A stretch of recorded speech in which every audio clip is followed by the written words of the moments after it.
इन सत्संग में आप सबका हार्दिक स्वागत है। तो गोवर्धन यात्रा निकट आ रही है। हम गोवर्धन का स्मरण करके, राधा कुंड का स्मरण करके भजन गाएंगे। इस भजन के बोले राधा कुंड तट कुंज कुटीर। राधा कुंड तट कुंज कुटीर,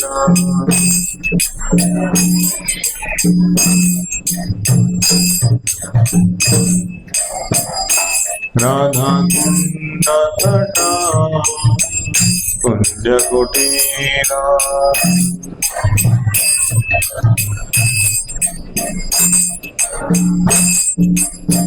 गोवर्धन पर्वत यमुना तीरा,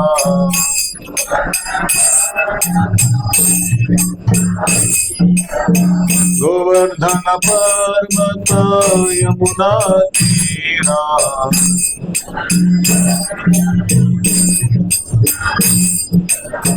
कुसुम सरोवर मानस गंगा,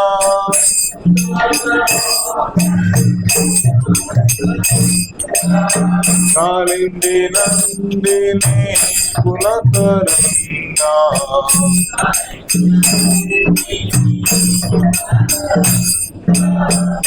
राधा कुंड तट कुटीरा,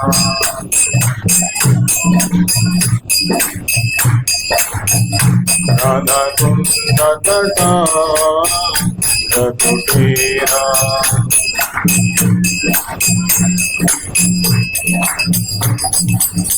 वंशीवट शाखा गोकुल समीर,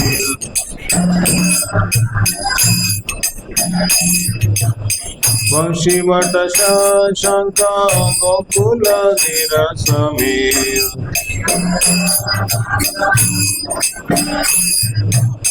वृंदावन चारु लतिका कबीरा,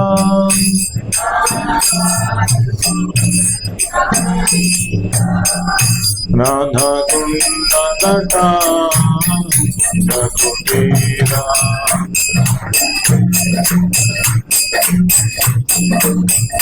राधा कुंड तट कुटीरा,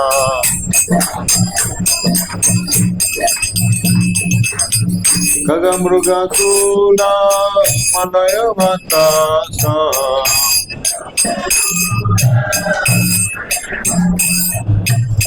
खगमृग तूला मलय बतासा,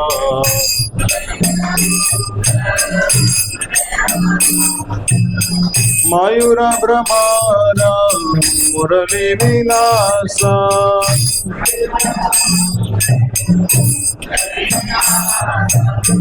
मयूर भ्रमर मुरली विलासा,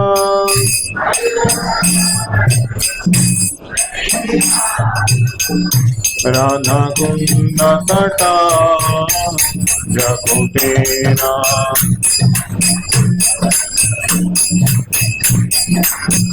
राधा कुंड तट कुटीरा,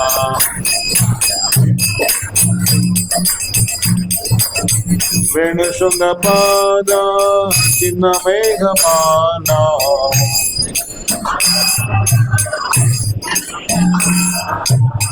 वेणुशृंग पाद चिन्ह मेघमाला,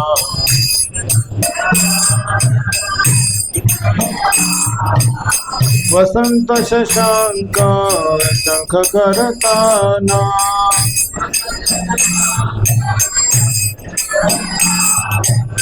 वसंत शशांक शंख करताना,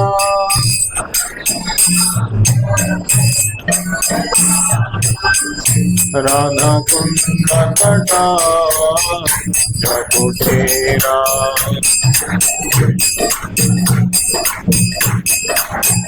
राधा कुंड तट कुटीरा,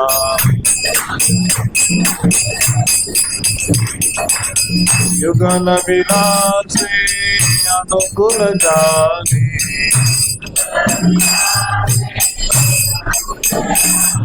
युगल विलासे अनुकूल जाति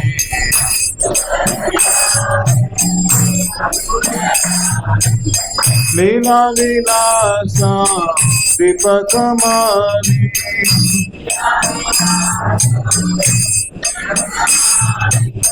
लीला विलासा दीपक मारी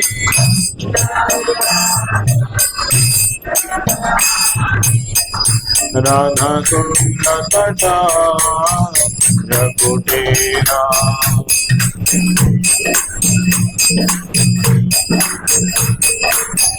राधा कुंड तटा जकुटेरा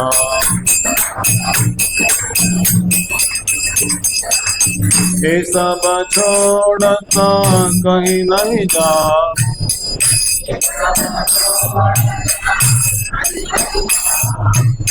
ये सब छोड़ता कहीं नहीं जाऊं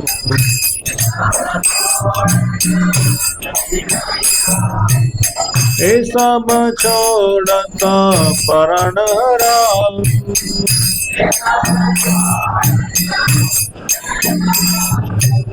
ये सब छोड़ता परण राम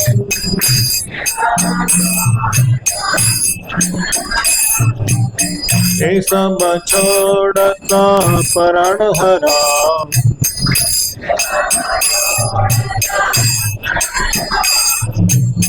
ये सब छोड़ता परण हरा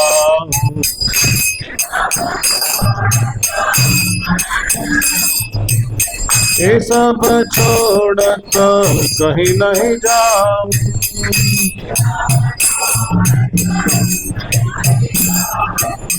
ये सब छोड़ता कहीं नहीं जाऊं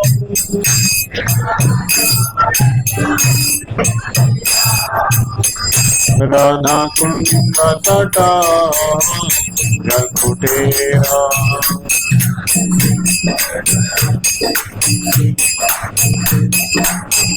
राधा कुंड तटा जकुटेरा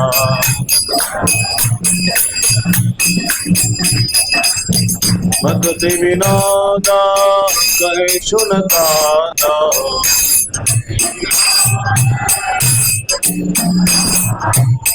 भक्ति विनोदा कहे सुनता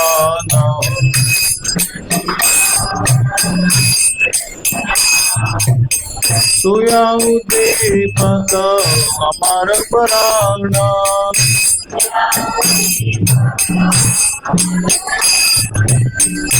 राधा कुंड तटा जकुटेरा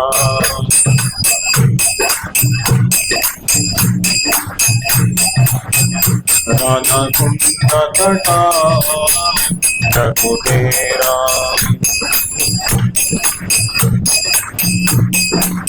गोवर्धन पर्वत यमुना तीरा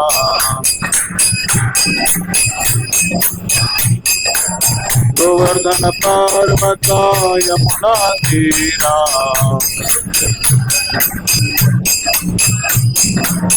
कुसुम सरोवर मानस गंगा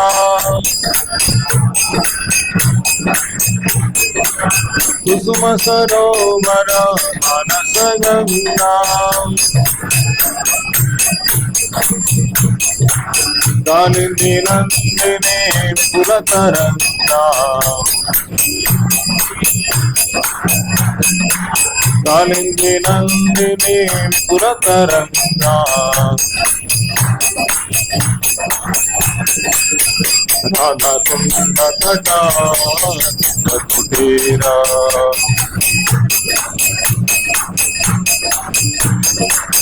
राधा कुंड तटा जकुटेरा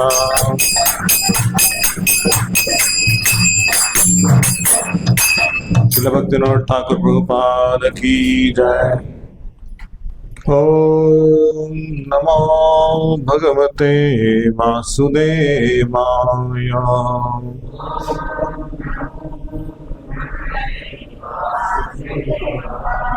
ॐ नमो भगवते वासुदेवाय।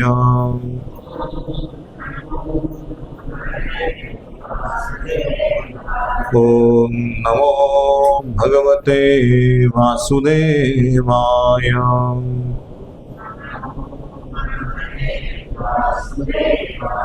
नारायणं नमस्कृत्यं नरं चैव नरोत्तमं देवीं सरस्वतीं व्यासं ततो जयामुदीरयेत्।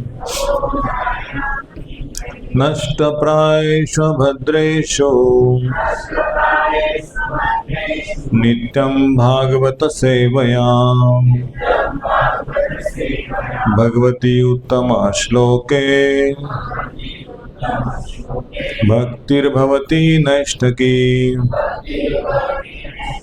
कृष्णाय वासुदेवाय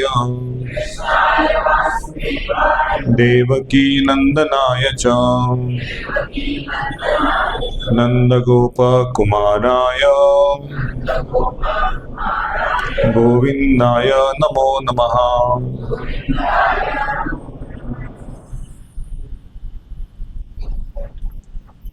तो श्रीमद् भागवत के सप्तम स्कंद में प्रहलाद महाराज की जो प्रार्थना है उसको हम दोहराएंगे।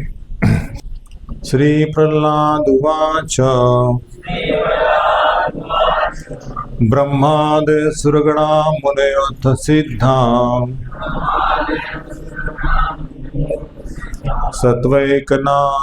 सत्वैकता नगतयो वचसा प्रवाहे।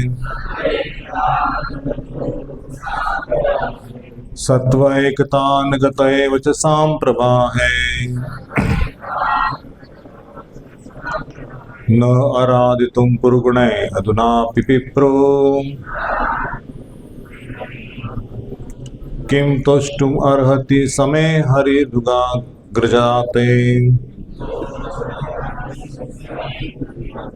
श्री प्रहलाद उवाच ब्रह्मादय सुरगणा मुनयोऽथ सिद्धा सत्वैकतान् गतयान् वचसां प्रवाहे। न आराधितुं पुरुगुणै अधुनापि पिप्रो किं तुष्टुम् अर्हति समे हरिरग्रजाते। श्री प्रहलाद उवाच ब्रह्मादय सुरगणा मुनयोऽथ सिद्धा सत्वैकतान् गतयो वचसां प्रवाहे। न आराधितुं पुरुगुणै अधुनापि पिप्रुः किं तुष्टुम् अर्हति समे हरिरुग्रजाते।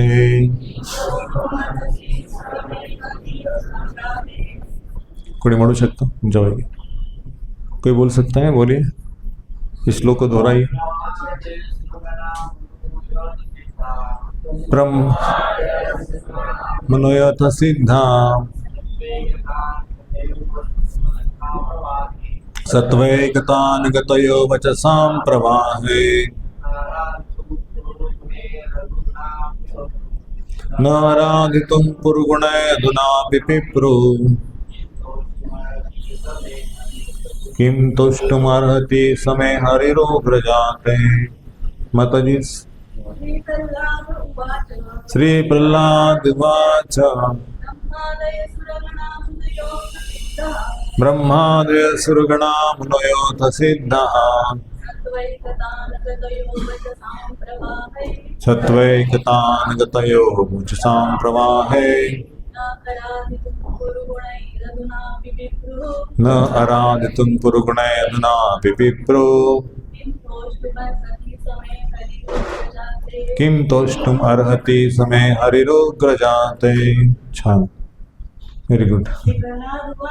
श्री प्रहलाद उवाच ब्रह्मादय सुरगणा मुनयोऽथ सिद्धा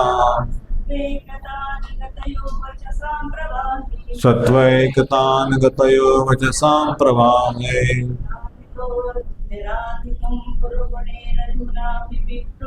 न आराधितुं पुरुगुणे अधुनापि पिप्रुः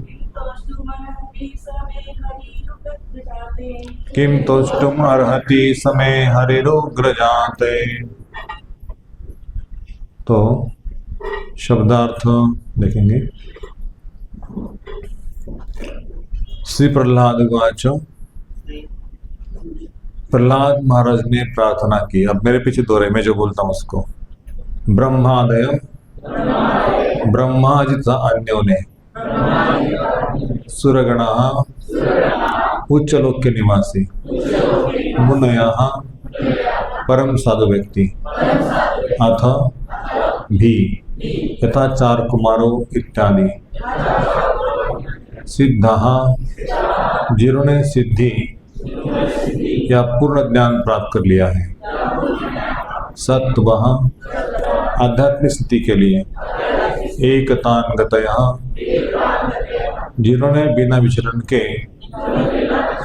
किसी भी भौतिक कार्यकलाप को ग्रहण किया है, वचसाम वृत्तांतों या वचनों का, प्रवाह धाराओं के द्वारा, न नहीं, आराधितुं प्रसन्न करने के लिए, पूर्व गुण यद्यपि पूर्णता योग्य, अधुना अब तक, अपि भी पिप्रुः समर्थते, किम क्या, तोष्टुम प्रसन्न करने के लिए, अर्हति समर्थ है, सह वह भगवान, मैं मेरा, हरि भगवान, उग्र जाते हैं असुर परिवार में जन्मा।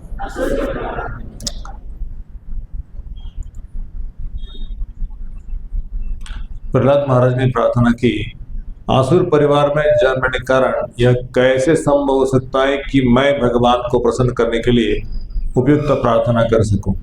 आज तक ब्रह्मा इत्यादि सारे देवता तथा समस्त मुनिगण उत्तम वाणी से भगवान को प्रसन्न नहीं कर पाए। यद्यपि ये सारे व्यक्ति सत्वगुणी एवं परम योग्य हैं, तो फिर मेरे विषय में क्या कहा जाए, मैं तो बिल्कुल ही अयोग्य हूँ। तात्पर्य श्रील प्रभुपाद जी के द्वारा। श्रील प्रभुपाद जी की जय। एक पूर्ण योग्य वैष्णव भगवान की प्रार्थना करते समय अपने आप को अत्यंत तुच्छ समझता है। उदाहरणार्थ चैतन्य चरितामृत के लेखक कृष्णदास कविराज गोस्वामी कहते हैं, जगाई मधाई हेते मुई से पापिष्ट, पुरुषेर कीट हेते मुई से लाभिष्ट। इस तरह वह अपने आप को विष्टा के कीड़े से भी तुच्छ तथा जगाई और मधाई से भी अधिक पापी मानते हैं। शुद्ध वैष्णव अपने विषय में ऐसा ही सोचता है। इसी तरह यद्यपि प्रहलाद महाराज अत्यंत उच्च शुद्ध वैष्णव थे, किंतु वे अपने आप को भगवान की प्रार्थना के लिए परम अयोग्य समझ रहे थे। महाजन एनो कथा सहकंता। प्रत्येक शुद्ध वैष्णव को इसी तरह सोचना चाहिए। उसे अपनी वैष्णव योग्यताओं का वृथा गर्व नहीं होना चाहिए। अतः श्री चैतन्य महाप्रभु ने उपदेश दिया है, प्रणादपि सुनीचेन तरोरिव सहिष्णुना, अमानीन मान देना कीर्तनीय सदा हरि। मनुष्य को चाहिए कि वह अपने को पगडंडी के तिनके से भी तुच्छ माने और विनीत भाव से भगवान के पवित्र नाम का कीर्तन करे।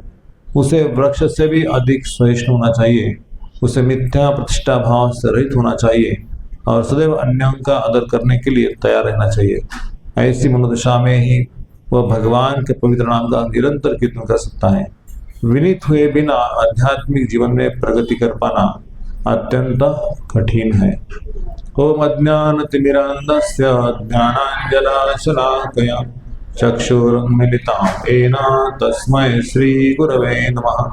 श्रीचैतन्यमनोभीष्टं स्थापितं येन भूतले स्वयं रूपः कदा मह्यं ददाति स्वपदान्तिकं।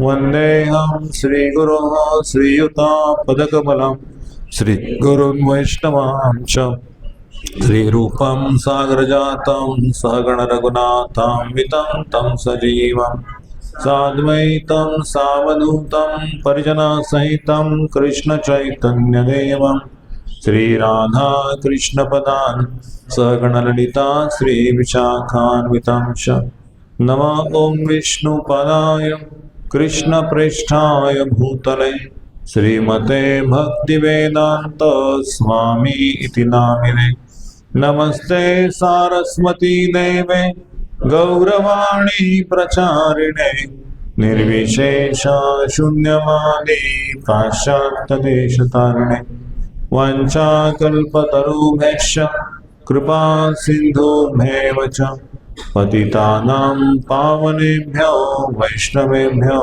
नमो नमः। नमो महावदन्याय कृष्ण प्रेम प्रदायते कृष्णाय कृष्ण चैतन्य नामिने गौरत्विषे नमः। हे कृष्ण करुणा सिंधु दीनबंधो जगत्पते गोपेशा गोपिका कांत राधा कांत नमोस्तुते तप्त कांचन गौरांगी श्री राधे वृंदावनेश्वरी वृषभानुसुते देवी प्रणमामि हरिप्रिये। जय श्री कृष्ण चैतन्य प्रभु नित्यानंद श्री अद्वैत गदाधर श्रीवासादि गौरभक्तवृंद। हरे कृष्णा कृष्णा कृष्णा हरे हरे हरे राम राम राम हरे हरे। हरे कृष्णा कृष्णा कृष्णा हरे हरे हरे राम राम राम हरे हरे। हरे कृष्णा कृष्णा कृष्णा हरे हरे हरे राम राम राम हरे हरे।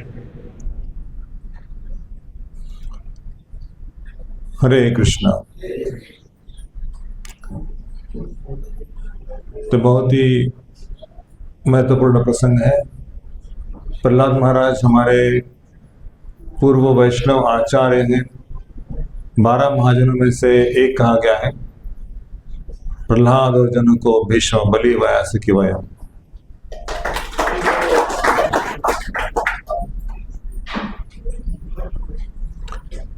जैसे 4 कुमार ब्रह्मा जी, कपिल, भगवान कपिल देवते के पुत्र, या शिव जी और स्वयं यमराज 12 महाजनों में से एक कहा जाता है ना। वैसे प्रहलाद महाराज चाहे छोटे बालक थे, लेकिन उनका वर्णन इन संतों के साथ में आता है। ब्रह्मा जी के साथ में आता है, शिव जी के साथ में आता है, जनक महाराज के साथ में आता है, कपिल मुनि के साथ में आता है। तो इनकी प्रार्थनाओं को स्मरण करने से, इनकी प्रार्थनाओं को भगवान के सामने दोहराने से हमें प्रहलाद महाराज के गुण आ जाते हैं। तो हमारे जीवन में प्रार्थनाओं का अनन्य साधारण महत्व है। हम भगवान का दर्शन करते हैं, लेकिन हम भगवान से दर्शन करने के पश्चात क्या मांगते हैं? अपने स्वार्थ के लिए कुछ मांगते हैं कि हमें प्रमोशन चाहिए, हमारा वो प्रॉब्लम सॉल्व कर दो, हमारे पिता की तबीयत खराब है, हमारे पुत्र की तबीयत खराब है, हमारा कोर्ट कचहरी में प्रॉब्लम है, ऑफिस में कुछ प्रॉब्लम है, घर में कुछ प्रॉब्लम है, वो सब प्रॉब्लम दूर करो। लेकिन क्या प्रहलाद महाराज के जीवन में कम प्रॉब्लम थे, कम समस्याएं थी? प्रहलाद महाराज ने एक ही प्रार्थना में, आप देखेंगे, एक ही प्रार्थना बुलाने की मेरे पिताजी से मेरा है ना बहुत फाइटिंग होता है, पिताजी मुझे डांटते हैं, फटकारते हैं, मारने के लिए उद्यत है, उनसे मैं रक्षा करो। एक ही प्रार्थना में, एक ही श्लोक में, एक ही लाइन में कभी नहीं कहा या मैं परेशान हूँ जीवन में, मेरा मानसिक स्वास्थ्य, मेरा शारीरिक स्वास्थ्य बिगड़ गया, मेरी वो मांगे कि आप पूरी करो, कुछ नहीं कहा। तो प्रार्थनाओं के 3 प्रकार कहा गए हैं भक्ति रसामृत सिंधु में। तो भगवान का गुणगान करना पहले, केवल भगवान व्यक्ति क्या है और भगवान क्या दे सकते हैं, भगवान किन लोगों से विभूषित है, अलंकारों से नहीं, उनके भक्तों से विभूषित है। कौन से भक्त है भगवान के? जैसे गोपियां हैं, सारे देवी देवता हैं, सारे संत महात्मे, उनका वो आभूषण है। एक श्लोक में चैतन्य महाप्रभु सारंग भट्टाचार्य चैतन्य महाप्रभु कह रहे थे कि जो जगदानंद है, मुरारी गुप्ता है, या नित्यानंद प्रभु, गदर पंडित, जो भी शिवानंद से, ये भक्तों का गुणगान करते समय बोलते कि ये भक्त ये सेवा करता है, वो भक्त ये सेवा करता है। तो चैतन्य महाप्रभु ने कहा कि ये सारे मेरे अलंकार हैं, ना कि मेरे अलंकार है, लेकिन ये जगन्नाथपुरी के अलंकार है, ये सारे भक्त उनके आभूषण है। तो इस प्रकार से इन भक्तों को भी भगवान हमेशा अपने स्मरण में रखते हैं और उनका चिंतन करते हैं। जो उनका चिंतन करते हैं, उनका भगवान चिंतन करते हैं। जैसे हम प्रहलाद महाराज का चिंतन कर रहे हैं, तो भगवान हमारा चिंतन करेंगे। प्रहलाद महाराज के फुट स्टेप पे चलने वाले ये अनुयायी हैं। इसलिए प्रहलाद महाराज की प्रार्थना हमें दोहराना चाहिए। और प्रहलाद महाराज प्रार्थना में क्या कह रहे हैं? भगवान ब्रह्मा जी, शिव जी, अनेक जो उच्च श्रेष्ठ महात्म हैं, वो तो आपकी प्रार्थना करने के लिए लायक है, लेकिन मेरा जन्म तो आसुर कुल में हो गया है, लेकिन मेरे मुख से ये प्रार्थना कैसे निकल सकती है? मैं तो अच्छा निम्न कोटि का व्यक्ति हूँ, मेरे अंदर कोई योग्यता नहीं है। तो जब भक्ति में लोग आगे बढ़ जाते हैं, तो उनके अंदर ये भाव आ जाता है कि हम कोई विशेष रूप से कुछ करने वाले नहीं है, हम पूरी तरह से भगवान के हाथ के कठपुतली हैं, हमारे अंदर कोई योग्यता नहीं है। एक कोर्ट में महाराज कह रहे थे कि यदि भक्त सोचता है कि ये सब मैंने किया, मंदिर बनवाया या भक्त बनवाए या कुछ डोनेशन कलेक्शन करके लाए, तो महाराज जी कहते हैं कि कृष्णा कट्स द स्ट्रिंग्स। जो कठपुतली के स्ट्रिंग होते हैं ना, वो स्ट्रिंग को कट करते हैं। कठपुतली को कोई पीछे नचाने वाला होता है तभी नाचते हैं ना। अभी कठपुतली के पीछे का स्ट्रिंग कट कर दिया तो कठपुतली नाचेगी? नहीं नाच पाएगी। वैसे कृष्ण हमको अपनी शक्ति के कारण वो काम करके ले रहे, वो सेवा करके ले रहे। यदि उसका श्रेय हम गुरु को, कृष्ण को ना दे और स्वयं अपने आप में रखे, तो हमारे ऊपर जो कृपा के स्ट्रिंग्स आने वाले हैं, वो गुरु और कृष्ण की कृपा वो कट हो जाएगी। फिर नाचना संभव नहीं होगा, क्योंकि आध्यात्मिक जीवन पूर्णतः भगवान और गुरु की कृपा के ऊपर निर्भर है, वो हमारी योग्यताओं के ऊपर निर्भर बिल्कुल नहीं है। चाहे कोई पीएचडी क्यों ना हो, चाहे उसको गीता के, भागवत के सारे श्लोक कंठस्थ क्यों ना हो, लेकिन उससे महत्वपूर्ण नहीं है। सबसे महत्वपूर्ण ये है कि नॉलेज नहीं है, इन्फ्लुएंस नहीं है, इंग्लिश कितना अच्छा आता है नहीं। सबसे इंपॉर्टेंट है कि उसके गुण, क्या उसके अंदर टॉलरेंस है, क्या उसके अंदर फॉरगिवनेस है, क्या उसके अंदर सेल्फलेस एटीट्यूड है। इसलिए प्रभुपाद ने ये कोट श्लोक किया है, तृणादपि सुनीचिन तरोरिव सहिष्णुना अमानी न मार्जिन कीर्तनी सुधारी। भक्ति में पहले आने के पहले ऐसा लगता है कि हम तो बहुत अच्छे व्यक्ति हैं, है ना, सबको लगता है ना हम बहुत अच्छे व्यक्ति हैं। लेकिन भक्ति में आने के बाद क्या लगता है? हमसे पापी कोई नहीं है, हम बहुत पापी हैं। लगता है कि नहीं? आप लोगों को पता नहीं लगता है कि नहीं, लेकिन हमें तो लगता है हम सबसे आदम है, पापी है, नीच है। लेकिन फिर भी भगवान ने हमको अपने चरणों का आश्रय दिया है। और ऐसे विनीत भाव से जब भगवान के चरणों में आते हैं, तो श्री कृष्ण कहते हैं कि ये मेरा उत्तम कोटि का भक्त है, इसको मैं क्या नहीं दूं, सारे जीवन का सुख उसको दे दूं। श्रीधर कोलावेचा हो या प्रहलाद महाराज की तुलना का सुदामा ब्राह्मण हो, या अनेक पात्र हैं जिन लोगों ने भगवान श्री कृष्ण के लिए कुछ याचना नहीं कि हमें कुछ चाहिए आपसे, लेकिन यही मांगा कि ना ब्रह्मा जी का पद चाहिए, ना सार्वभौम चाहिए, इंद्र का पद चाहिए, कुछ नहीं। भगवान आपका और हमारा जो मित्रता है ना, जो कनेक्शन संबंध है ना, वो संबंध को बनाए रखें। आप हमारे जीवन में हमेशा की तरह आदान प्रदान करें, आपका सेवा कैसे करें यह बताइए। हमको फंसाइए मत बिजनेस के द्वारा। आप हमें ऐश्वर्य दे देंगे, भौतिक सुख के पीछे बना देंगे, लेकिन भगवान हम आपको भूल जाएंगे। एक बार श्री चैतन्य महाप्रभु साउथ इंडिया यात्रा के दौरान ट्रैवल कर रहे थे। उस समय यात्रा के दौरान एक स्थान पे वो आए जहाँ पे वासुदेव विप्र ब्राह्मण जो है वहां रहता था, और भगवान स्वयं है कृष्ण चैतन्य महाप्रभु, उसको ब्राह्मण को मिलना था इसलिए उसके घर तक चलेगा, और देखा कि वासुदेव ब्राह्मण जो है उसके शरीर पे पूरा कोड़ी आ गई है, कहते कुष्ठ रोग से फोड़ी फोड़ी आ गई है, और अंदर से पस निकल के खून बीन सब नीचे गिरा है, और वहां पे कीड़े बैठे हैं, कुछ कीड़े ऊपर है कुछ कीड़े नीचे बैठे हैं, नीचे गिर गए हैं, और वाजे पर क्या कर रहे हैं, नीचे वाले कीड़ों को उठा के उनके शरीर के ऊपर रख रहे हैं। कोई ऐसा देखा है किसी व्यक्ति को? भगवान का भक्त है, वो क्या सोच रहा है कि ये शरीर तो मेरे काम का रहा नहीं अभी, तो इससे अच्छा है कि कीड़े उसको खा ले तो अच्छा उनको भोजन प्राप्त होगा, वो कल्याण होगा। क्या भावना है। तो शास्त्र के कि वासुदेव विप्र जो है ना प्रहलाद महाराज के अवतार है। प्रहलाद महाराज को इतनी वेदनाएं थी अपने जीवन में, लेकिन कभी उस वेदनाओं को भगवान के सामने प्रकट नहीं किया। श्रीवास ठाकुर ने भगवान चैतन्य महाप्रभु के सामने कभी अपनी दुख को बोला नहीं। उनका बेटे की देहांत हो गई थी और भगवान चैतन्य घर में कीर्तन कर रहे थे, अंदर डेथ हो गई है, और किसी माता जी ने के बुलाए कि आपके पुत्र का मृत्यु हो गया है, तो श्रीवास ठाकुर वहां से हिले नहीं, है ना। लोग बोले कि कोई वेदना नहीं है, संवेदना है ना, उनको सेंसिटिविटी लॉस्ट हो गई, नहीं उच्च कोटि के भक्त है, ऐसा मत सोचो। वो क्या सोच रहे थे कि चैतन्य महाप्रभु आनंद में मग्न है, गोलोक वृंदावन का कीर्तन चल रहा है यहाँ पे, और मैं उनके कीर्तन में बाधा व्यक्त करूं कि मेरे पुत्र का देहांत हो गया है, इसलिए आप कीर्तन बंद करो, थोड़ा मेरे दुख को देखो, उठो यहाँ से।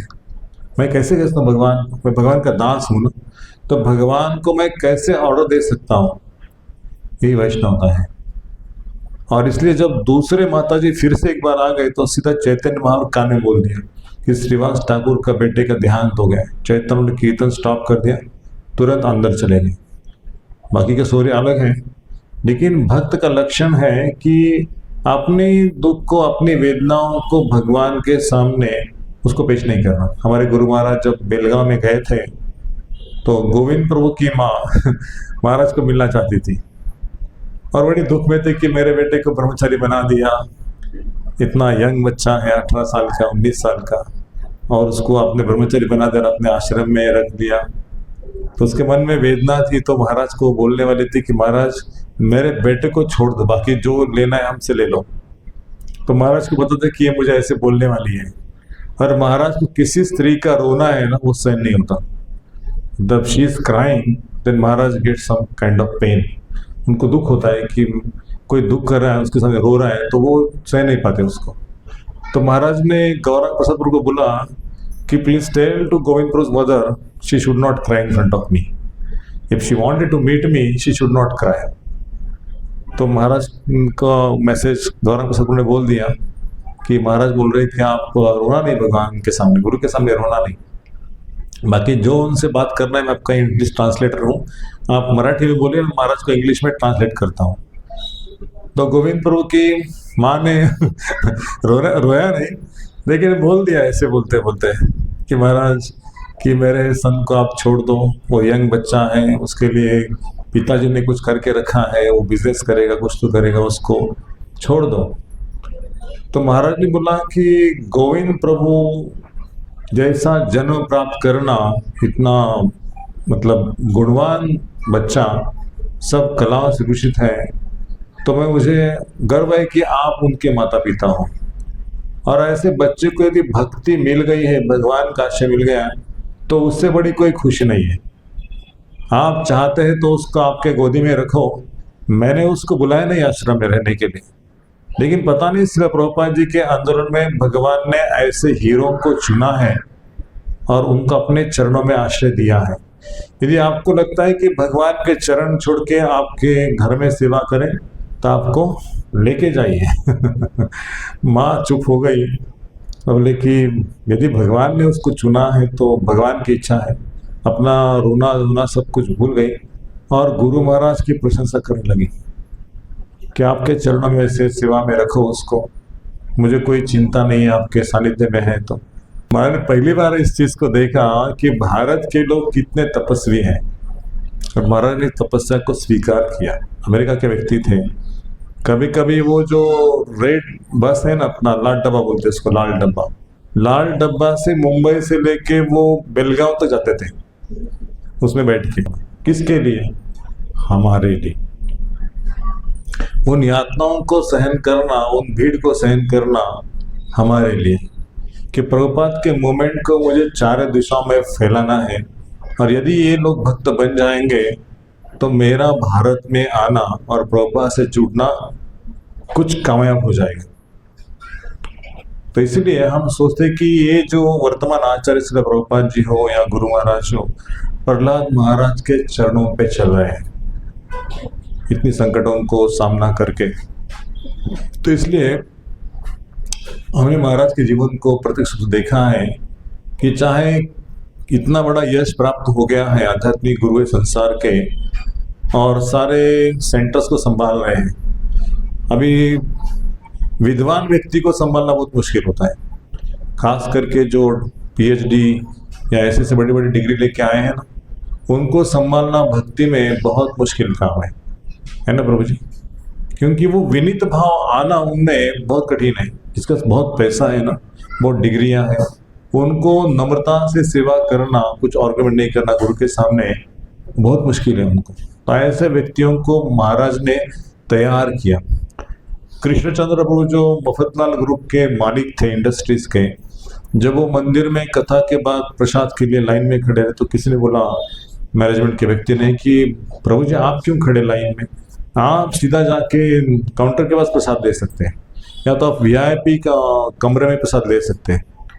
तो कृष्णचंद्र प्रभु ने बोला कि नहीं, मैं ऑफिस में सीएमडी हूँ, लेकिन मैं मंदिर में दास दास दास दासानुदास, मुझे कोई पदवी नहीं चाहिए मंदिर में। मैं ऑफिस में जो हूँ, मेरे पीछे 50 लोग आएंगे, 50 कार आएंगे, सब कुछ, लेकिन मंदिर में जब मैं आऊँगा तो मुझे कोई फॉर्मेलिटीज नहीं चाहिए। हाथ में प्लेट टेक खड़ा रहूँगा, जब नंबर आएगा तब प्रसाद लूँगा। तो ये जो भाव है ना, जब व्यक्ति भक्ति के द्वारा, गुरु कृपा के द्वारा आगे बढ़ जाता है तो उसकी सारी जो भौतिक इच्छाएं हैं वो खत्म हो जाती है। और इसलिए आध्यात्मिक मार्ग क्या है? हम भगवान के सेवक नहीं, अपितु भगवान के तुच्छ सेवक है। ये जो ऊपर के लाइन में कहा है, नरोत्तम कृष्णदास कविराज गोस्वामी कहते हैं कि जगाई मदाई हैते मोह से पापिष्ट, पूरी शेर कीट रहते मोह से लागिष्ट। मैं तो विष्टा का कीड़ा हूँ, और क्या उपमा देना चाहिए अपने आप को? सबसे तुच्छ उपमा है विष्टा का कीड़ा। कौन कह सकता है अपने आप को? तो ये आचार्य है जो हमें सिखाते हैं कि हम इस भाव से भगवान की भक्ति करना चाहिए। और पश्चात भगवान का स्तुति होने के पश्चात, यदि भगवान आपकी इच्छा है तो मेरे भक्तिमय जीवन के लिए जो अनुकूल है वो चीजें प्रदान कर सकते हैं। नहीं हमें ये चाहिए, हमें दे दो, वो तो ऑर्डर हो गया स्वामी को। विनती ये है, विनीत भाव ये है, कृष्ण यदि आपकी इच्छा है तो आपको मेरे समस्या मालूम है, आप इस समस्याओं को हल कर सकते हो। समस्याओं को बोलने की जरूरत है भगवान के सामने। भगवान को यही कह दे कि आप यदि चाहते कि मैं भक्ति में आगे बढ़ूं और ये समस्या मेरे भक्ति में बाधा हो रही है, तो इस समस्याओं को आप हल कर सकते हैं। मेरी आपसे विनती है कि यदि आप चाहते तो ये कर सकते हो। कृष्ण कहते ये मेरा भक्त है। हाँ, समस्याओं को बोलना चाहिए, लेकिन किस भाव से बोलना चाहिए कृष्ण अपने भक्तों के द्वारा सिखा रहे हैं। अब बहुत सुंदर श्लोक है, मन्ने धना विजन रूप तपशुतो जाम। बोलिए, तेज प्रभाव बल पुरुष बुद्धि योगा,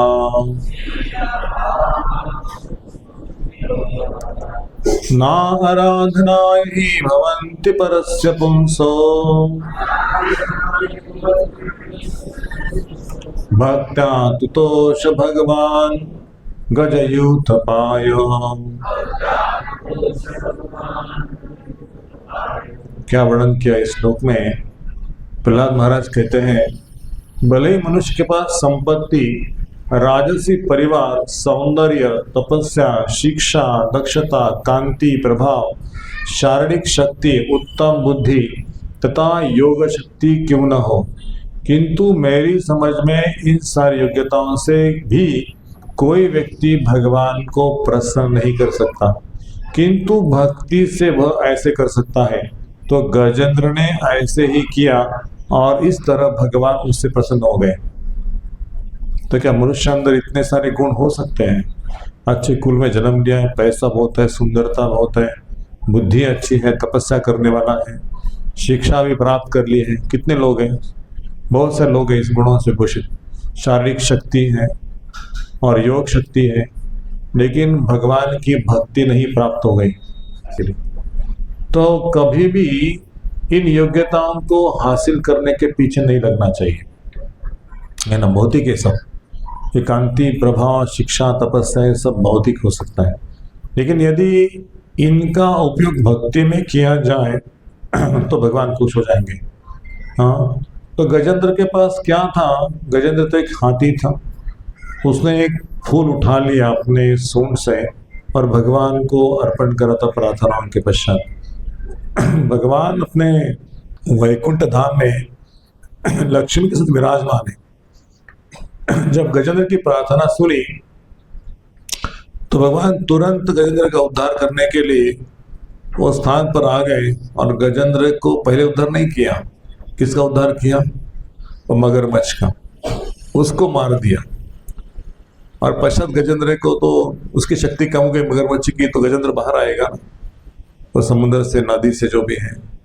तो भगवान ने मगरमच्छ का भी उद्धार किया और गजेंद्र का भी उद्धार। गजेंद्र कोई तपस्वी, साधु, गुरु या कोई ऐसा भक्त नहीं था जो रोज मंगल आरती करता था, 16 माला जप करता था है ना, कोई नियम का पालन, ऐसा कुछ नहीं था। तो आचार्य कहते हैं गजेंद्र ने क्या तपस्या की थी, है ना। गजेंद्र को भक्ति प्राप्त हो गई, गजेंद्र को वैकुंठ की प्राप्ति हो गई। तो हमें कोई ऐसी योग्यता धारण करने की जरूरत नहीं है। एक सामान्य व्यक्ति भी वैकुंठ जा सकता है। ये गुण होना चाहिए। कोई भौतिक योग्यता भगवान को पसंद का साधन नहीं हो सकती। जैसा कि भक्ति भगवत्ता में कहा गया है कि भक्तम अभिजानाति यावत् इच्छा तत्वता। जब तक भगवान भक्ति की सेवा से प्रसन्न नहीं होते, भक्त की सेवा से, तब तक वे अपने आप को प्रकट नहीं होने देते। हमें बहुत ही इंपॉर्टेंट लाइन है ये। तो कैसे समझेंगे कि भगवान हमारी सेवा से संतुष्ट है? कोई भी उत्तर दे सकता है, माता जी में से, प्रभु जी में से। आप घर में सेवा करें ठाकुर जी की, और आपको कैसे अनुभव कि मेरी सेवा से ठाकुर जी प्रसन्न है?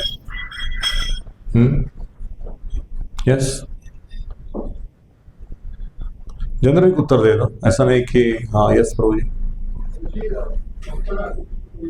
हाँ,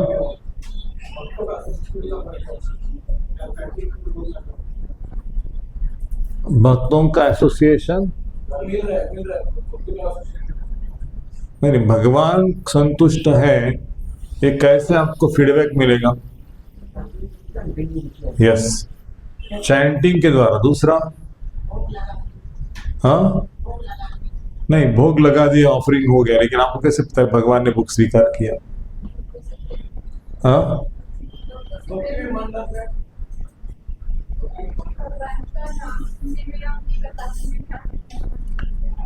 हाँ, एक रीजन है, भगवान कथा सुनने में आनंद है, सेवा करने के पश्चात आनंद आ रहा है सेवा का, और सेवा करने की इच्छा है। दूसरा, और भी क्लोज आंसर है। हाँ हाँ, वो भी अच्छा आंसर है, लेकिन वो बहुत हायर स्टेज है उत्तम अधिकारी के लक्षण है। हाँ, आलस क्या होता है? हाँ हाँ, मेरे लिए भगवान प्रसन्न है, मैं बता सकती हूँ। जब मेरी ऑनलाइन नौकरी कैसे हुई हाँ, और आप वहाँ पर 4 धाम से डायरेक्टली वहाँ पर आए, मुझे नहीं लगता है इससे ज़्यादा मेरे लिए और कोई प्रमाण की आवश्यकता है। भगवान की कृपा है। You are close to this answer. यदि आपके जीवन में आपके मार्गदर्शक गुरु हो या साधु हो, कोई व्यक्ति हो, माता जी, प्रभु जी, तो जो आप उनसे गाइडेंस लेते हो, यदि आपकी सेवा से वो प्रोत्साहन देते हैं, बोलते कि बहुत अच्छा बहुत अच्छा, वो खुश है आपकी सेवा से, समझना भगवान खुश है। मंगल आरती में हम गाते हैं, यस्य प्रसाद भगवत प्रसादो यस्य अप्रसाद नगति कुतोपि ध्यायन्तुवन्तस्य यशस्वी संध्या वंदे गुरु श्री चरणारविंद। गुरु हमें प्रेरणा देते हैं ना भगवान की सेवा करने के लिए। जब गुरु का स्मरण करते हैं, कृष्ण की सेवा करते हैं, पहले भगवान की सेवा करने से पहले हमें गुरु को प्रार्थना करना चाहिए कि आप हमें भगवान की सेवा के लिए अनुमति दें। उसका एक मंत्र है, भगवान के अल्टर में जाने से पहले मंत्र को बोलते हैं। वो मंत्र को मैं बोलूंगा पश्चात, लेकिन हम आज्ञा ले रहे हैं कि हम भगवान गुरु देव के हमें भगवान की सेवा निकुंज में सेवा प्रदान करो, जो राधा रानी कृष्ण की सेवा आप प्रदान करो हमें। तो उनका असिस्टेंट के रूप में हम जा रहे हैं अंदर अल्टर में, ना कि हम सेवा करने वाले इस मूड में, हम उनके आशीष करने के लिए जा रहे हैं। तो इस तरह से हम भगवान को प्रसन्न करते हैं जब दासानुदास भाव में भगवान की सेवा करते हैं। हम असिस्टेंट है गुरुदेव के, हम डायरेक्टली आपके भक्त नहीं है, हम गुरुदेव के दास है और गुरुदेव की इच्छा से हम अंदर आ रहे।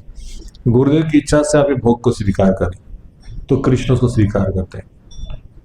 तो गुरुदेव प्रसन्न है तो आपका हरि नाम अच्छा है, आपका हरि कथा में मन है, आपका भक्तों का सेवा करने में मन है, आपको सत्संग में आने का भाव है ना। गुरुदेव प्रसन्न है, गुरुदेव को खींच के लाते हैं, गुरु की शक्ति। यदि आप गुरु प्रसन्न नहीं है तो चाहे कितने भोग लगा दो, कितनी आरती करो, लेकिन श्री कृष्ण उस भोग को स्वीकार नहीं करते। उसका प्रमाण चैतन्य चरितामृत में है ना। तो समस्त शासन का मत है, कोई न तो चिंतन से न ही योग्यताओं से भगवान के पास जा सकता है या उन्हें समझ सकता है। नाहम प्रकाश सर्वस्व योग माया समावत। भगवान की जो माया शक्ति है वो बड़े से बड़े विद्वान व्यक्ति को भी भुला सकती है, इतनी प्रभावशाली है। तो आगे सुनेंगे। विप्राद विषट गुण युतारविंद नाभ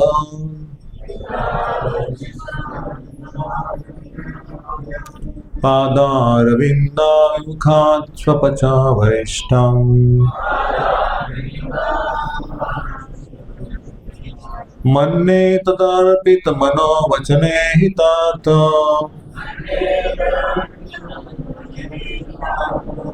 प्राणं पुनाति सकुलं न तु भुरिभानम्।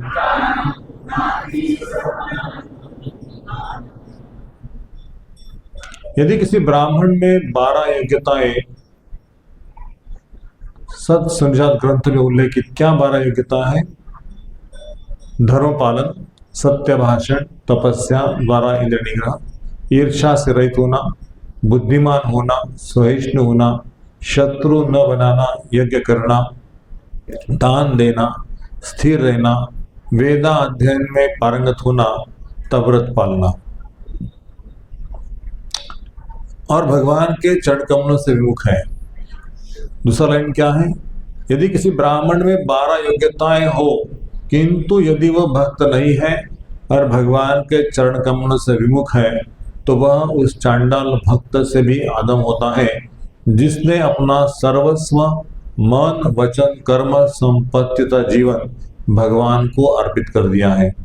ऐसा भक्त उस ब्राह्मण से श्रेष्ठ है क्योंकि भक्त अपने सारे परिवार को पवित्र कर सकता है, जबकि झूठी प्रतिष्ठा वाला तथाकथित ब्राह्मण आपने आप को आप भी शुद्ध नहीं कर पाता।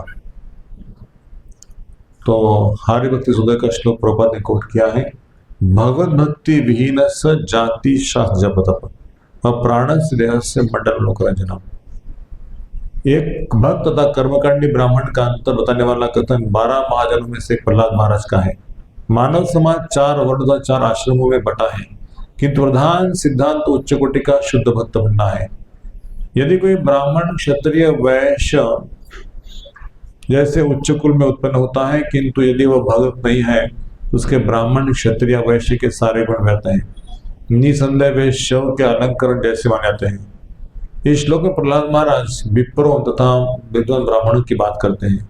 4 वर्ण ब्राह्मण क्षत्रिय वैश्य शूद्र में विप्र को सर्वश्रेष्ठ माना जाता है, किंतु अधम चांडाल परिवार में जन्मा भक्त इस विप्रों श्रेष्ठ होता है क्षत्रिय वैश्य इत्यादि की तो बात ही नहीं उठती। भक्त अन्य सबों की अपेक्षा श्रेष्ठ है। तो हमें कितना बड़ा सौभाग्य मिला है आप सोच सकते हैं। जिनके माथे पे तिलक है, गले में कंठी है, मुख में हरिनाम है, तो ये सारे जो विद्वान ब्राह्मण जो वैदिक मंत्रों से, 4 यज्ञों, 4 वेदों से जो भगवान की स्तुति कर रहे हैं, भगवान वो वेदों के मंत्र को सुनते नहीं है। लेकिन यदि कोई हरि नाम गाता है किसी भी आवाज से, ऐसा नहीं कि बड़ी मधुर आवाज होनी चाहिए, उसको मीटर आना चाहिए, राग आना चाहिए, आलाप आना चाहिए, कोई जरूरत नहीं, लेकिन ये सिंपल भाव से गाता है तो कृष्ण उधर कान लगाते हैं, जो भक्त का नाम ले रहा है ना। लेकिन ये जो वैदिक ब्राह्मण मंत्र बोल रहे हैं उसकी तरफ भगवान का ध्यान नहीं है। क्योंकि हम भागवत के 10वें स्कंद में कथा सुनते हैं कि जो ब्राह्मण की पत्नियों, ब्राह्मण जो लोग थे उनकी पत्नियां भगवान के लिए भोग बना रही थी और यहाँ पे अंगिरस यज्ञ होने वाला था, तो ब्राह्मण वैदिक अनुष्ठान करके मंत्र तंत्रों से यज्ञ करने वाले थे। और जब भगवान ने उन बच्चों को भेजा कि जाओ वहां पे अंगिरस यज्ञ होने वाला है और वहां से भोग लेके आओ, तो वो भोग दिया नहीं ब्राह्मणों ने। अपने मंत्र तंत्र वैदिक अनुष्ठान में इतने मग्न थे कि कृष्ण बलराम का नाम सुनने के पश्चात उनको कुछ दिया नहीं। भगवान की भक्ति को पहचाना नहीं, भगवान को पहचाना नहीं। और जब भगवान ने फिर से भेज दिया कि जहाँ ब्राह्मण पत्नियों को बोला कि कृष्ण बलराम वृंदावन में आए हैं और भूखे हैं, कुछ खाने के लिए चाहिए, जितना सारा भोग बनाया था भोग उठा के सर के ऊपर टोकरी लेके भाग के निकल गए। अरे कृष्ण बलराम आए, चलो चलो चलो, भगवान को भोग लगाना है, भोग देना है, दर्शन होगा उनका। और जैसे ही भगवान का दर्शन हो गया तो शॉक हो गया उनको, मतलब इतना अचंभित हो गई कि आंखों से पानी आ रहा है, स्तब्ध हो गई, कंठ से आवाज नहीं आ रही उनकी, देखते ही उसके आंखों से पानी पानी पानी पानी, मतलब भाव प्रकट हो गया, प्रेम हो गया भगवान से। लेकिन ब्राह्मण लोगों को कृष्ण बलराम का नाम सुन के कुछ लगा ही नहीं। तो ये जो भक्ति है ना, भक्ति मतलब बिना किसी अपेक्षा से भगवान की सेवा करना, भगवान की इच्छा के अनुसार। वो ब्राह्मण लोग अपने स्वार्थ के लिए पूजा अर्चा ये कर रहे थे, उनको जाना था स्वर्गलोक में, है ना। तो भगवान ने उनकी पूजा को स्वीकार नहीं किया, ब्राह्मण पत्नियों से भोग स्वीकार किया। तो हमें ऐसी योग्यताओं को पालन करने के पश्चात क्या मिलेगा? जैसा भौतिक ऐश्वर्य मिल सकता है। जैसे कथा आती है ना, एक राजा ने एक फरमान निकाल दिया, मेरे 4 प्रश्न हैं, उस 4 प्रश्न का जो उत्तर देगा उसको आधा राज्य मिलेगा और मेरी पुत्री के साथ उसका विवाह होगा। तो गांव में दौंडी पिटने के बाद सारे लोग जमा हो गए, चलो चलो चलो, राजा ने ऐसे फरमान किया है तो हम जाएंगे, राजा के प्रश्नों का उत्तर सुन के उसकी बेटी से शादी होगा, सारी संपत्ति मिलेगी। तो सारे लोग चले गए, लेकिन आने के उत्तर कोई नहीं दे पाया। और जब बाहर निकलते थे तो बहुत ही निराश उदास, प्रश्नों के उत्तर नहीं दे पाए। लेकिन एक छोटा बच्चा था, बोला क्या रे, क्या राजा क्यों नाराज है, राजा को क्या चाहिए? बोले कुछ नहीं, 4 प्रश्न के उत्तर है, तू छोटा बच्चा है, दूध पीता, तो तुझे क्या पता है, तूने ऐसे ले सकता, चुप बैठ। नहीं, मैं प्रयास करता हूँ राजा का यदि मन खुश हो जाए 2 मिनट के लिए तो मेरा जीवन पूरा हो जाएगा, मेरा सौभाग्य है। तो बच्चा चला गया अंदर, महाराज जी को प्रणाम किया, बोले महाराज जी क्या मैं आपकी सेवा कुछ कर सकता हूँ? मैंने सुना कि कुछ 4 प्रश्न हैं। बोले हाँ 4 प्रश्न हैं, आप उत्तर दे सकते हैं तो बड़ी बात है। तो पहला प्रश्न क्या है, भगवान क्यों रोते हैं? बोले हाँ, इस प्रश्न का उत्तर मैं प्रयास करता हूँ आपके आज्ञा दो। बोले भगवान रोते हैं इसलिए कि सारे जीवन भर ये लोग कष्ट करते हैं, बहुत प्रयास करते सुखी होने का, लेकिन भौतिक संसार की माया सारे वस्तुओं को छीन के लेती है, कभी उनको सुख मिलता ही नहीं। हमेशा सुख के पीछे भागते रहते, लेकिन सुख मिलता नहीं। अभी आएगा, पश्चात आएगा, शादी के बाद आएगा, बच्चे होने के बाद आएगा तो सुख आगे है, अरे बच्चे लोग पीछे हैं। बोले मेरे पीछे लगते नहीं है, मैं सुख का सागर हूँ, मेरे पीछे लगना चाहिए, लेकिन ये सुख के पीछे लगे। मुझे दुख होता है जब उनका सारी माया छीन के लेती है और उनको शरीर छोड़ने के पश्चात अकेले यात्रा करना पड़ता दूसरे देह के लिए। तब मुझे रोना आता है कि बच्चों को मैंने बोला था मेरे मंदिर में आओ, दर्शन करो, मेरा नाम जप करो, कीर्तन करो, तभी सुना नहीं। अभी जब शरीर बदलने का होता है तो मुझे दुख होता है कि जीवन में प्रयास किया था, अभी सब छोड़ छाड़ के जा रहा है तो रो रहा है मृत्यु के समय में। इसलिए मैं रोता हूँ उसको देख के, ऐसा क्या होगा, कौन कौन सी योनि में ट्रैवल करेगा, कितना दुख कष्ट भोगेगा। इसको बोला था मंदिर में आओ, नहीं आया है ना। बोले दूसरा प्रश्न क्या है, दूसरा प्रश्न है भगवान हंसते क्यों है। बोले भगवान हंसते इसलिए हैं कि जो भी उसको प्राप्त होता है, धन दौलत ऐश्वर्य घर संपत्ति बच्चे, उसको लगता है कि ये मेरे कारण हो गया। मैंने एजुकेशन दे दिया बच्चों को, मैंने शादी की, मैंने घर बसाया, मैंने ये किया, मैंने वो किया, लेकिन उसको पता नहीं है कि ये सारा मेरे द्वारा किया जा रहा है। उनकी आवश्यकताओं को पूरा करने के लिए मैंने आपको बुद्धि दी, मैंने आपको शक्ति दी, मैं ऑफिस में लेके जाता, मैं ऑफिस से उसको लेके आता था, मैं उसको काम करने के लिए प्रोत्साहन देता था, शक्ति देता था। वो सब काम करके जो पैसा मिलता था वो इनका नहीं था, इनके भाग का था। उनका जो भाग है ना, भाग्य से उसको मिला था।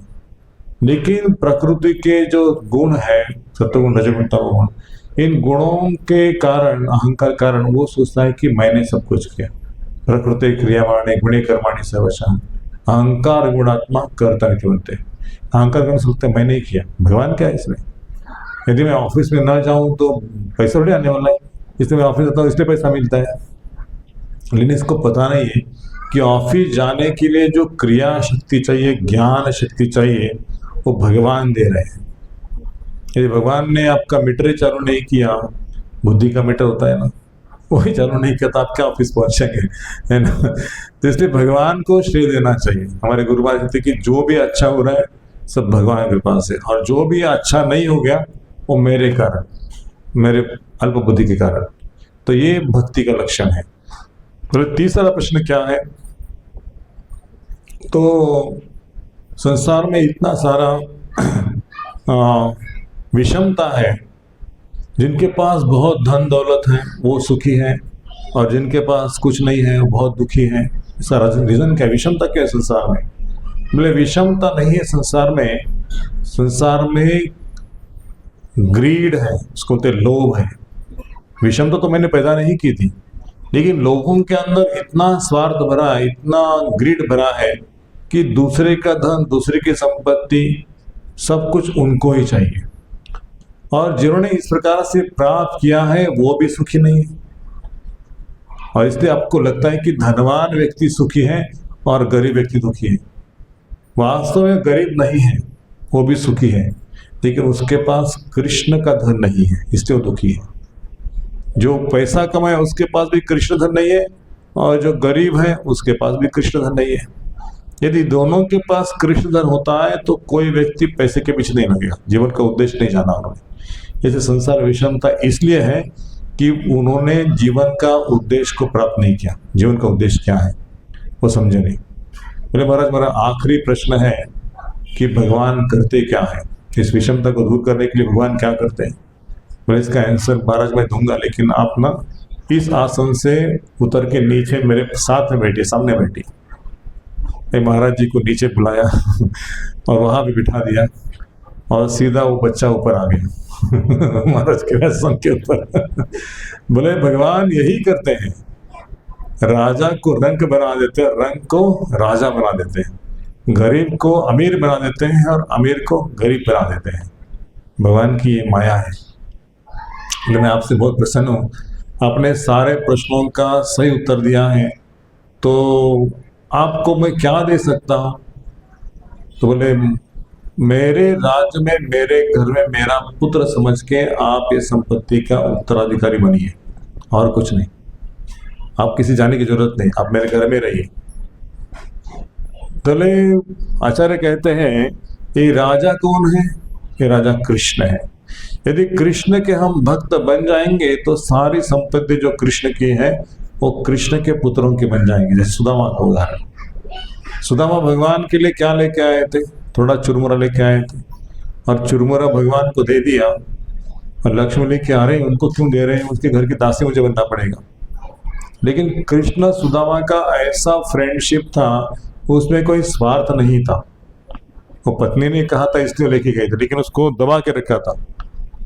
तो 81 अध्याय के पहले और दूसरे श्लोक में भगवान सुदामा को बात कर रहे। भगवान बोलते हैं कि अरे सुदामा, आपने कपड़े के अंदर जो छुपा के रखा है ना, वो निकालो, मुझे मालूम है छुपा के रखा है आपने, निकालो निकालो उसको निकालो। बोले भगवान कुछ नहीं, नहीं नहीं, आपका ऐश्वर्य दुनिया को पता नहीं है, मैं कल सुबह होते ही आपका ऐश्वर्य दुनिया को दिखा दूंगा कि आप कितने अमीर हो। अरे बाप रे, भगवान को पता चल गया मैं तो एक छोटा चुरमुरा लेके आया हूँ। वो चुरमुरा भगवान ने छीन के ले लिया, खा लिया उसको। पश्चात जब सुदामा जाने लगे, अपने गांव पहुंचे, तो बोलते हैं कि कृष्ण ने मुझे कुछ दिया नहीं, ना मैंने कुछ मांगा कृष्ण से, लेकिन कृष्ण का नाम मेरे मुख में आ रहा है और कृष्ण मुझे भक्ति से बचाया। नाम लेते ही आंखों से आंसू आ रहे हैं, निरंतर आंसू आ रहे हैं। कृष्ण कितने कृपालु है, कृष्ण कितने दयालु है, और कृष्ण मेरे हितैषी है। अच्छा हुआ कृष्ण कुछ मांगा नहीं, कृष्ण मेरी भक्ति की रक्षा की। और इस प्रकार से जब गांव तक पहुंच गए और गांव में देखा कि उसका घर जो है एक महल में बदल गया है, उसकी पत्नी, उसके बच्चे इतने ऐश्वर्यशाली और इतना सौंदर्य, अलंकार, सब कुछ आंख के ऊपर। देखा कि मेरा घर तो इस प्रकार से नहीं था। देखिए आपका ही घर है, पत्नी आपकी है, बच्चा आपके ही है। बोले कृष्ण ने मेरे पत्नी बच्चों का सौंदर्य बदल दिया, सारा ऐश्वर्य दिया, घर को महल बना दिया, मैंने तुम कुछ दिया नहीं, थोड़ा सा चुरमुरा खिला दिया। हाँ, सब गाँव वाले कि आपकी पत्नी, आपके बच्चा, आपका घर है और कृष्ण ने आपको सारा ऐश्वर्य दे दिया। तो क्या सिखाते भागवत का 10वें स्कंद, यदि भगवान को प्रेम से सेवा करते, एक मित्र के रूप में, एक पिता के रूप में, एक भाई के रूप में, अपने बच्चे के रूप में, जैसे अपने बच्चे को सेवा करते हैं उससे अपेक्षा करते हैं क्या? आपको मैंने कपड़े ला के दिया, आपको मैंने खिलाया, मेडिसिन दे दिया, तो कल मेरी सेवा करना, ऐसे बोलते बच्चे को? कुछ नहीं, आजकल के बच्चे तो माता पिता का सेवा नहीं करते, है ना, सब सेवा लेते हैं, लेकिन कभी वो बोलते नहीं कि पिताजी थक क्या है, थोड़ा ग्लास भर पानी ला के दूं क्या आपको, पिताजी बैठे, थोड़ा पिताजी पानी ला के देता हूँ, ऐसा कोई बोलते हैं? बच्चे नहीं बोलते आज के। तो बोलते हैं पिताजी मुझे साइकिल ला के दो, कब ला के देने वाले हैं, है ना, मुझे नया ड्रेस ला के दो, कब ला के देने वाले, आज चाहिए मुझे, अभी चाहिए। तो ये जो सेवा का भाव है, भगवान सीखना चाहिए कि बिना अपेक्षा से वो दे देते हैं। वैसे हमें भक्तों का, गुरु का और कृष्ण का सेवा करना चाहिए। कृष्ण मतलब कृष्ण नहीं, केवल कृष्ण मतलब कृष्ण और कृष्णों के भक्त। कृष्ण आके आपको ज्ञान दे रहे हैं, यहाँ पे कौन ज्ञान दे रहा है? कृष्ण के भक्त, कृष्ण का मीडियम है। इसलिए कृष्ण बोलते हैं मैं मेरे भक्तों का सेवा से ज्यादा प्रसन्न हूँ, मेरे सेवा से, मेरे भक्तों का सेवा से। कृष्ण का भक्त ही है, जैसे प्रभुपाद है, हमारे गुरु महाराज है, अन्य वैष्णव जो लोग विचार कर रहे हैं, वो कोई पेमेंट लेके नहीं कर रहे सेवा, है ना, वो तो भगवान का सिर्फ सेवा कर, लेकिन उनका यदि सेवा किया जाए तो श्री कृष्ण बोलते कि मैं आपसे संतुष्ट हूँ। संसार में आए आपके कल्याण के लिए, और आप ऐसे आचार्य, उनकी इच्छा क्या है, यहाँ पे कुछ व्यवस्था हो, मंदिर हो, थोड़ा सा भगवान का सेवा के लिए फल फूल की व्यवस्था हो, प्रसाद के लिए थोड़ा पैसा चाहिए वो भी हो, यहाँ पे और कुछ हमको योजना बनानी है, उस योजनाओं को आप थोड़ा धन दीजिए, तो ये गुरु की सेवा है और कुछ नहीं। यदि उस सेवा में हम भाग लेते हैं, कलेक्शन करते हैं, लोगों को बुलाते हैं कार्यक्रम के लिए, कीर्तन में भाग लेते हैं, तो वो गुरु का सेवा है। डोनेशन देना गुरु का सेवा नहीं है, उस कार्य को आगे बढ़ाना।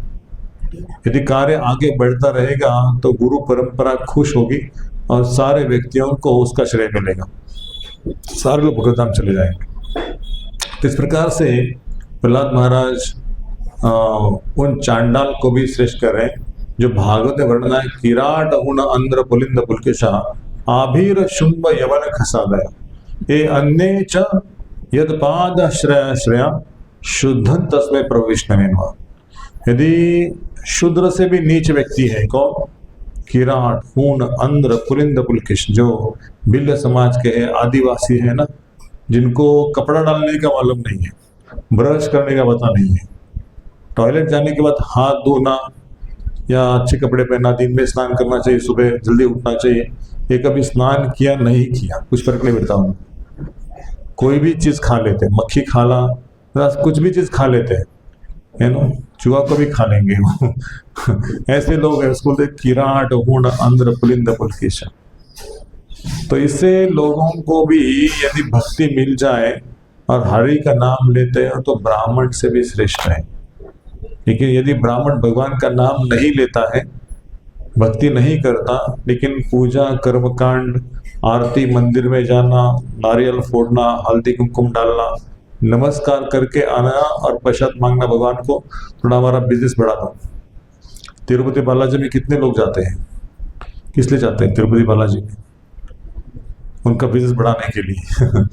पिछले साल 1 करोड़ हो गया था, 2 करोड़ होने दो, या 10 करोड़ था 20 करोड़ होने दो, एक्सपेंशन करना है। इस तरह से वो लोग भगवान का भक्त नहीं है, भगवान को दे देते संपत्ति को, लेकिन स्वयं को देते नहीं। तो जैसे राजा ने स्वयं को दे दिया उस छोटे बच्चे को, वैसे भगवान भक्ति करने वालों को स्वयं को देते, उनका दास बन जाते हैं। तो किन लोगों को भक्ति चाहिए भगवान की, हाथ ऊपर कीजिए। जिन जिन लोगों को भगवान चाहिए जीवन में, सबको चाहिए, है ना। भगवान की भक्ति चाहिए तो भगवान का नाम लेना पड़ता है ना। तो प्रभुपाद का इच्छा है कि यदि आप रोजाना नियमित रूप से 16 माला जप करते हैं तो भगवान आपके दास बन जाएंगे। कितने लोग 16 माला करने के लिए तैयार हैं? रोज 16 माला करना, है ना। करने वालों को तो बात ही अलग है, लेकिन जो नए लोग हैं, यदि भगवान आपके दास बनना चाहते तो गुरु का आदेश है कि 16 माला जप करो, है ना। यदि गुरु का आदेश पालन करने का हमें धैर्य नहीं है, जैसे आपके कंपनी के बॉस ने कह दिया आपको कल जर्मनी जाना है, बोले कि मेरे बच्चे की एग्ज़ाम है और मेरे बच्चे का पढ़ाई है और अभी घर लेने का चल रहा है, वहाँ पे उसका डॉक्यूमेंटेशन बाकी है, तो जर्मनी में अगले साल जाता हूँ। नहीं, कल जाना है, उधर मीटिंग है और वहाँ पे काम दिया है आपको, आपका जिम्मेदारी, आपको जाना पड़ेगा, जर्मनी जाना पड़ेगा। बोलते हैं जी गुरु महाराज, उनके गुरु महाराज ऑफिस के, मैं कल जाऊँगा। तो यहाँ का सब कुछ काम छोड़ दिया, तो जिम्मेदारी थी पत्नी का, बच्चे का, सब जिम्मेदारी को छोड़ के चले गए ऑफिस काम के लिए, 1 महीना के लिए।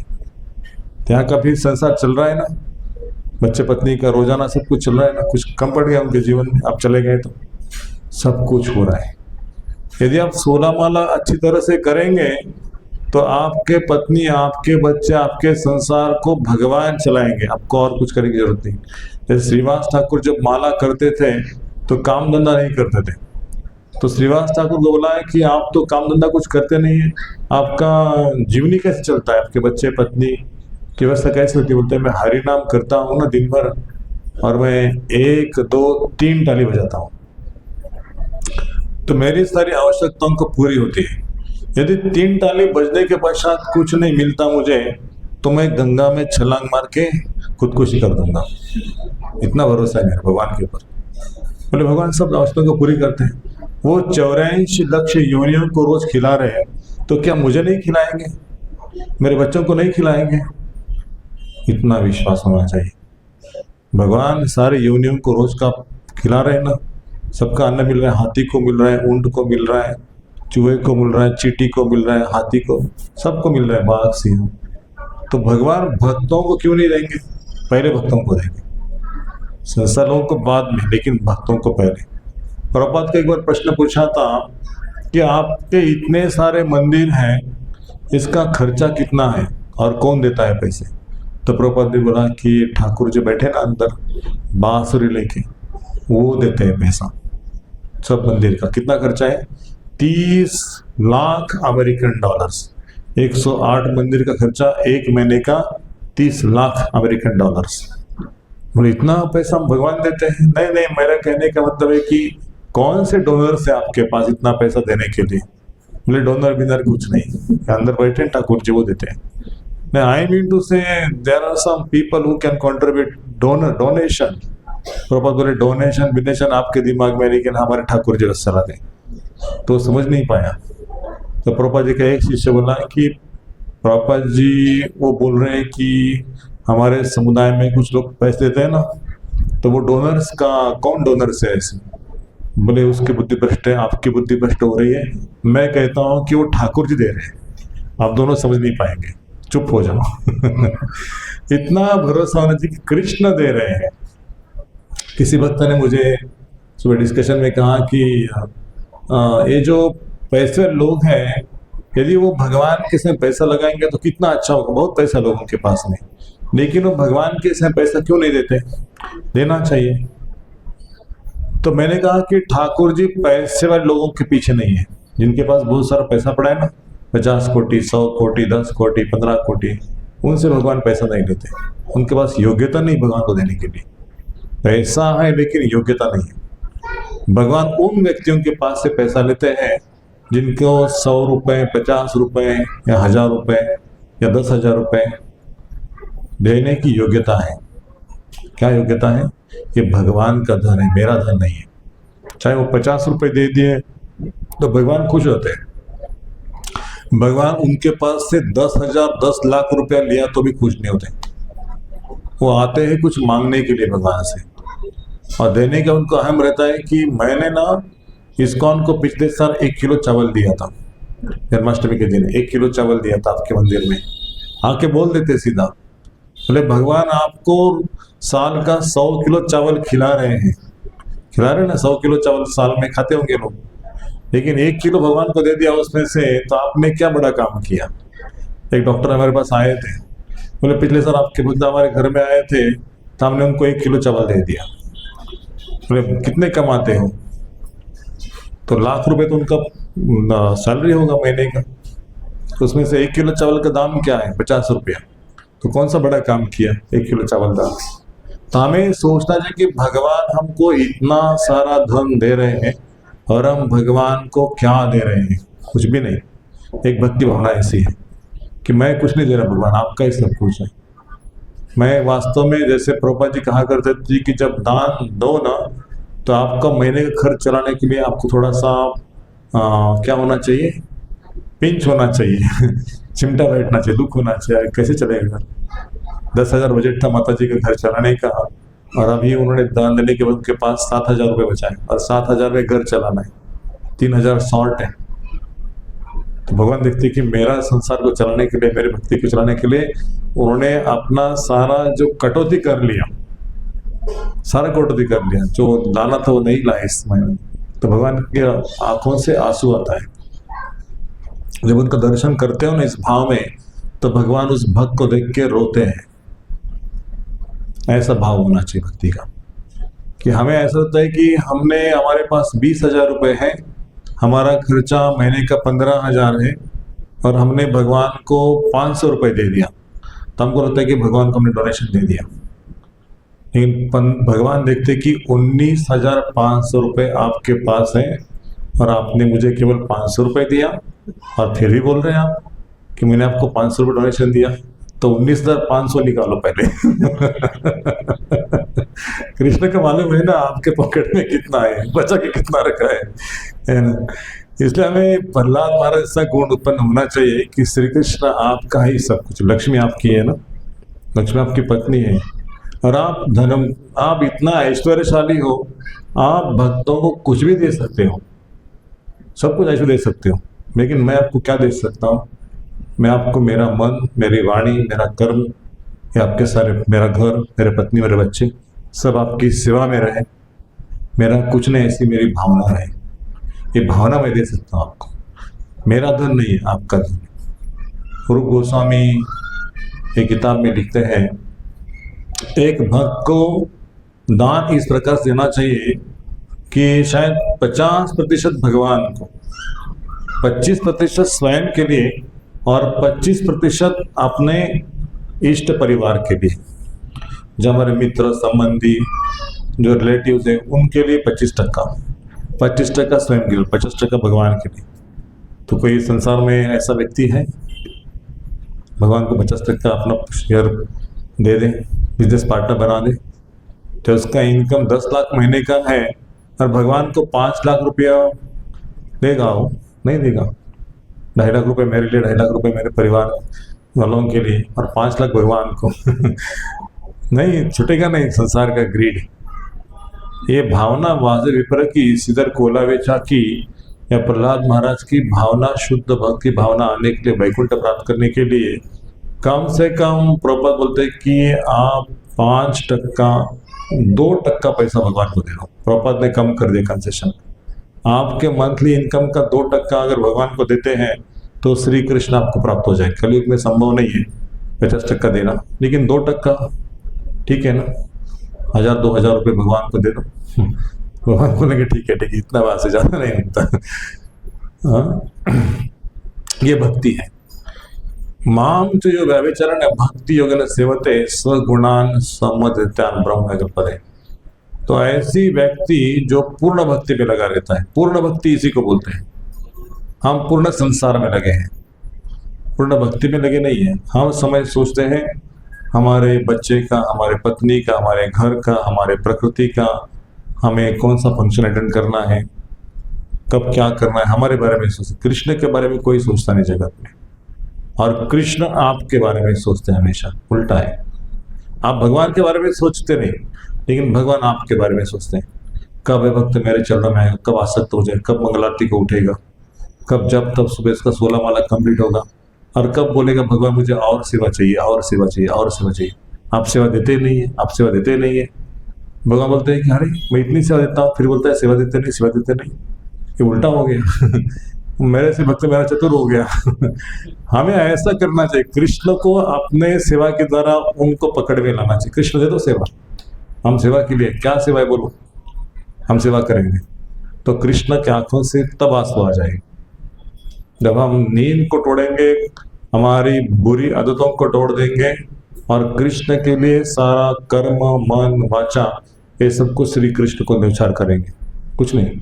और वास्तव में क्या है, पत्नी बच्चे परिवार के लिए आप इतना कष्ट करोगे और भगवान को समय नहीं दोगे तो फिर संसार में आना पड़ेगा अगले जन्म में। फिर बच्चे पत्नी संसार घर स्टेट को संभालना, बैंक में जाना, ये सब काम करना पड़ेगा। लेकिन यदि इसी जीवन को सबको लेके, पत्नी बच्चे परिवार सबको लेके इस सेंटर में आके भगवान का कथा सुन के कीर्तन के उनको सेवा में भाग देंगे तो आप सब संसार से उधर जाएंगे भगवान के धाम में। वही कल्याण है। बोलते कि वास्तविक पारिवारिक स्नेह जो है वो भगवान के धाम में सबको लेके जाना, वो पुरुष का कर्तव्य। जो प्रधान व्यक्ति है घर का, उसका कर्तव्य है कि मेरे पत्नी मेरे बच्चे भगवान की सेवा कर रहे हैं, नाम जप कर रहे हैं, नहीं कर रहे हैं।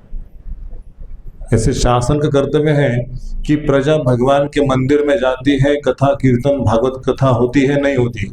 ये जो हर व्यक्ति यहाँ पे मेयर है या कॉरपोरेटर है या इसका एमएलए, उसका चेक करना जरूरी है कि लोग धर्म का पालन कर रहे हैं नहीं कर रहे हैं। अभी क्या चल रहा है, वो मंदिर में जाते हैं कि धर्म का पालन करते हैं, इसका शासन देखते नहीं। हमने इस भारतवर्ष को धर्म निरपेक्ष कहा दिया।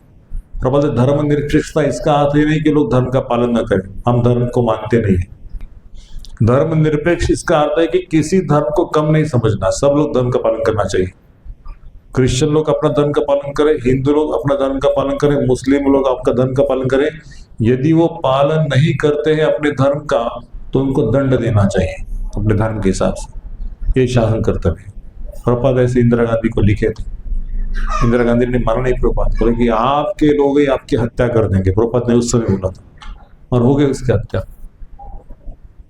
इससे इतना इम्पोर्टेंट है कि हम भक्ति में आए हैं तो हमें पूरी तरह से भगवान को प्रसन्न करने का अभ्यास करना चाहिए, पूरी तरह से। कोई ऐसा करके नहीं कि 10% रिजर्वेशन, कुछ नहीं, नो रिजर्वेशन कृष्ण के लिए। एक लास्ट श्लोक लेंगे या इसको हम पूरा करेंगे परपट को। ज्ञानम च सत्यम च दमम श्रुतम च यावत्सर्य हिति तितिक्षा न सूया यज्ञेश दानम च तुतिशमश्च महाव्रता द्वादश ब्राह्मण से लक्षण ब्राह्मण के बताएंगे जो मैंने ऊपर कहा। कृष्ण भारत आंदोलन में यूरोपीय अमेरिकी भक्तों को कभी कभी ब्राह्मण मान लेता है, किंतु तथाकथित ब्राह्मण जाति के लोग उनसे अत्यधिक ईर्ष्या करते हैं।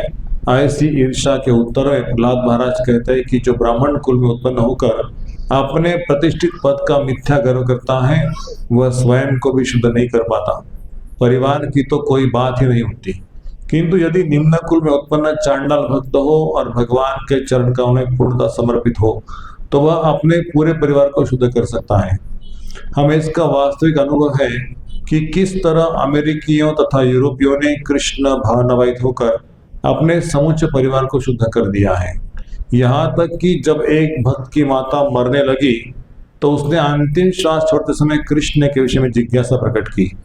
अतः यह सैद्धांतिक रूप से सही है तथा व्यवहारिक रूप से सिद्ध किया जा चुका है कि भक्त अपने परिवार, जाति, समाज तथा राष्ट्र की सर्वश्रेष्ठ सेवा कर सकता है।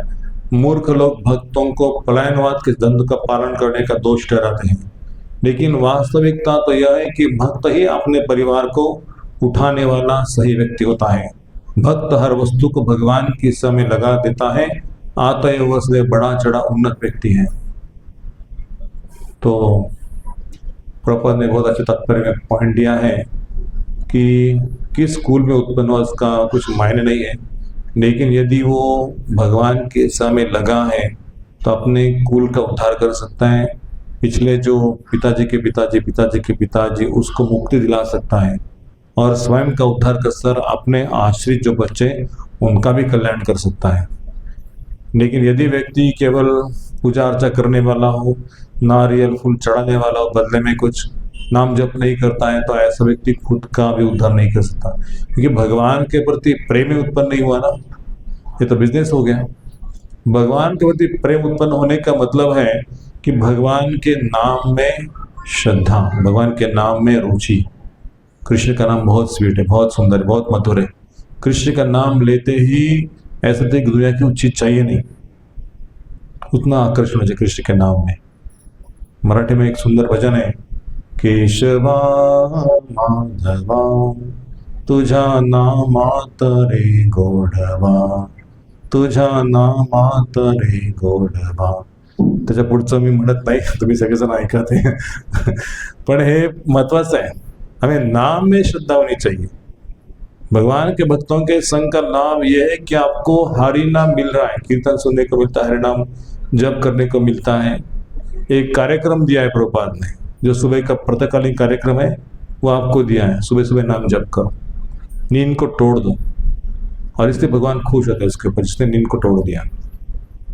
तो यह अभ्यास रोजाना जो व्यक्ति करेगा वो भगवान की नजरों में, जगन्नाथ जी की नजर, जगन्नाथ जी की आंखें बहुत बड़ी बड़ी हैं, वो ऐसा घूर घूर के देखेंगे उस भक्तों को। Oh very good, come close. तो हमारे जगन्नाथ रथ यात्रा में भगवान ने ऐसे अचंभित होकर कीर्तन करने वाले भक्तों के ऊपर कृपा दृष्टि डाल दी। जो भक्तों ने उस वीडियो को देखा है, फोटो को देखा है कि भगवान ऐसे एकदम अचंभित होके मुंह खोल के देख रहे सब भगवान, कितने हमारे भक्त प्यारे डांस करे कीर्तन, जो कितने उत्साही भक्त हैं। क्या उनका उद्धार नहीं करेंगे कृष्ण?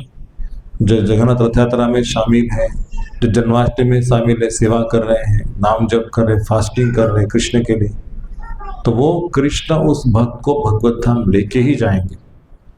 और इसलिए हमें ऐसे भक्तों का सानिध्य प्राप्त हुआ है जो हमारे प्रभुपाद जी के, उनके अनुयायी, उनके चरण चिन्हों को लेकर चलते हैं। तो हमें उनको पकड़ के चलना चाहिए, चाहे कितने माया के झोंके आ जाए, कितनी कठिन समस्या आ जाए, लेकिन हम प्रार्थना करना चाहिए कि भगवान आपके भक्तों के संग से हम विमुख न हो जाए।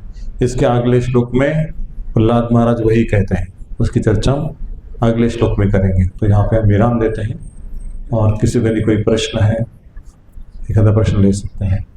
ग्रंथराज भागवतम की जय, श्रील प्रभुपाद की जय, अनंत कोटि वैष्णव भक्त वृंद की जय।